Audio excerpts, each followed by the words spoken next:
Well, what I did is I tried to recognize three very important topics or points that I wanted the students to get from a specific lecture.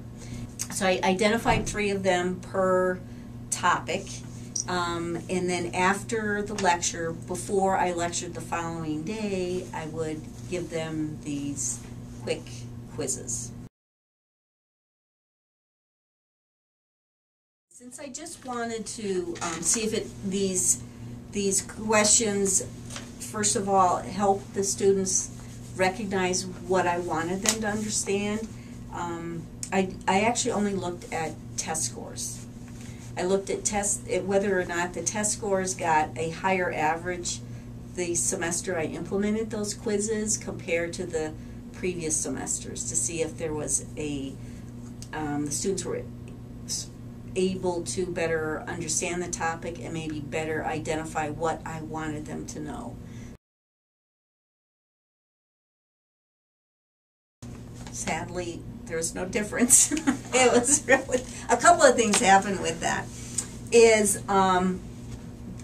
There was really no difference, but what I also learned is, and this came about actually, Chris said to me, you know, unless there's they're not vested in those quizzes, they didn't really care whether they got extra credit or not. So they didn't put any extra, it seemed like, effort into wanting to improve these little quiz scores. So when I initially looked at it, I went, wow, there's no difference in my test scores, the average test score.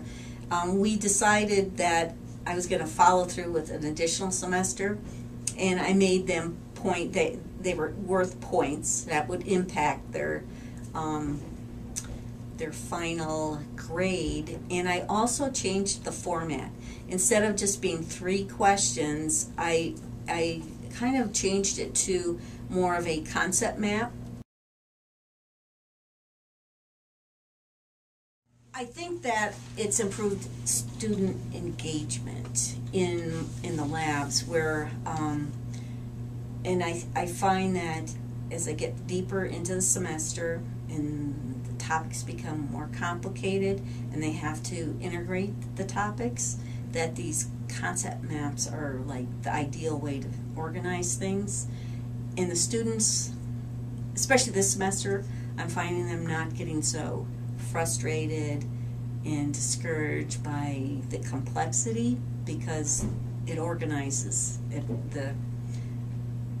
the points that I want to get across. But what it did give me is motivation to figure out why it didn't, or try to figure out something that would work. And it was really good to have, you know, Chris sort of mentor me, to go to him and say, what else could I do? And he's the one that said, use this concept map. And it was, you know, my topic was actually quite conducive to that.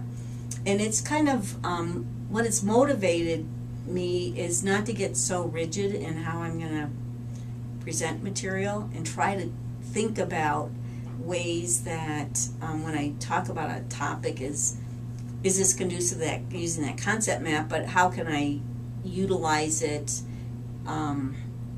even further? What else can I do with it? You know, beyond, can I apply this to, you know, like as I did the case study. So it's kind of motivated me in the sense that you get really routinized in how you do things, and trying to be a little more flexible as to looking at the group of students you have, because not everything works for everybody. So so I wouldn't really do anything different. You know, it's a good opportunity. Everybody should try to do one. I mean, it's hard because, like, you get into your rut of how you're going to teach something. You don't have time. But if you can push yourself to even just try one thing, one simple thing, not too complicated, it really does make a difference. So.